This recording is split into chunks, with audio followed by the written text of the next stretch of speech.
Well, the most enduring piece of misinformation about Iraq is that it had something to do with 9/11, even though the president and especially Vice President Cheney continued to connect the two. The latest example, perhaps, today's White House hint that General Petraeus is likely to report to Congress on the effectiveness of the surge on September 11. Coincidence?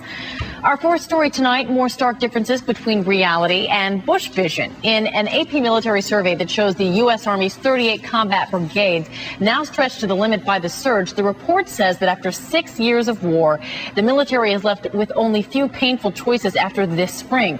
Shorter leave times at home, the use of more National Guard troops, or breaking a pledge to keep soldiers in Iraq longer than 15 months, something top commanders are loath to do. And there's this op-ed piece, The War as We Saw It, in yesterday's New York Times, written by 7 members of the 82nd Airborne, just completing 15 months in Iraq, calling the debate in Washington surreal, and news reports about the surge producing some progress far-fetched.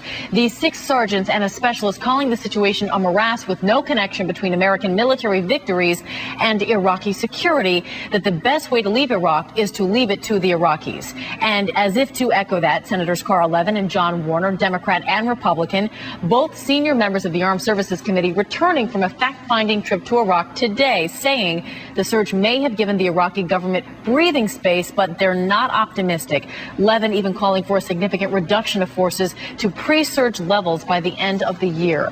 Joining us is Paul Rieckhoff of Iraq and Afghanistan Veterans of America and author of the book Chasing Ghosts, about his experience serving in Iraq. And Paul, thanks for being with us. We appreciate it. My pleasure, Amy. Whether it's coming now from soldiers like we've seen in this op-ed piece, or senators returning from Iraq, it seems like we're starting to see the same theme, that military success in Iraq may not necessarily mean success in that country. Would you agree? Absolutely. I think soldiers who've served on the ground have understood this for years.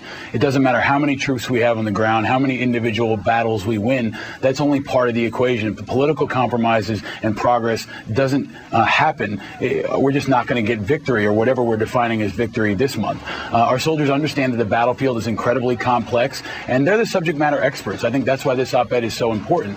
These soldiers who wrote this piece have just completed a 15-month tour. One of them was actually shot in the head before this piece was published, and he's recovering in the U.S. now. But these guys know what they're talking about, and they present a very nuanced understanding of the battlefield that the politicians and the policy wonks haven't been able to provide. Yeah, and Paul, speaking of that op-ed piece and the complexity of what these soldiers are facing on the battlefield, in this op-ed piece, they said that Iraqis are caught between helping Americans and getting killed, or choosing a side among the Iraqis and then getting killed. Is this basically, I mean, in terms of, if you want to simplify some of the complexities, that is one of the big problems? Yeah, absolutely. The soldiers don't know who to trust.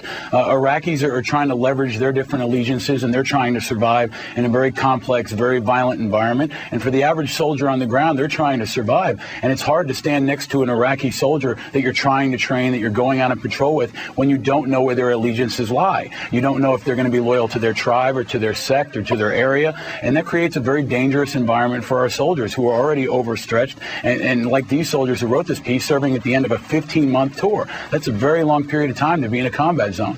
What other points in that piece stood out to you as you read it?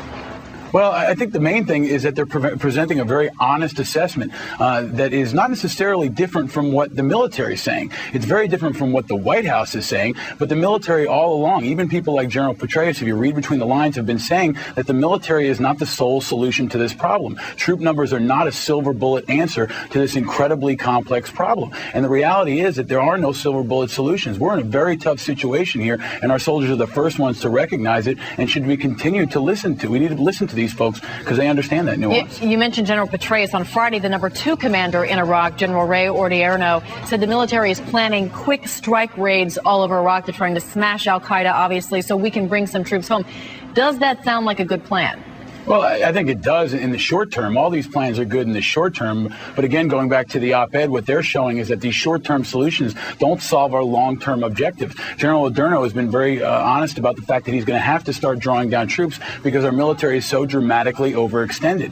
Many troops are there for a second, even a third time. We saw last week that suicide rates among soldiers are at a 26-year high. And the bottom line is we're breaking our military. The president has always said we have to fight them over there so we don't have to fight them over here. But what if if we have to do both. Our strategic reserves are exhausted, and in many ways, our back door is wide open. And Paul, one media group says Iraq coverage in the news has slipped this summer because news organizations are focusing on politics, on the upcoming 2008 presidential election. As an Iraq vet, how does that make you feel?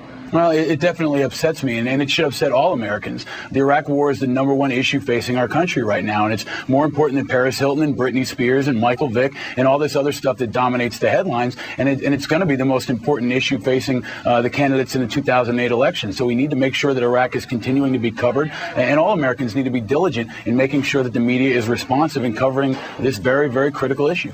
All right, Paul Rieckhoff of Iraq and Afghanistan Veterans of America, we appreciate your time today. Thank you, Amy.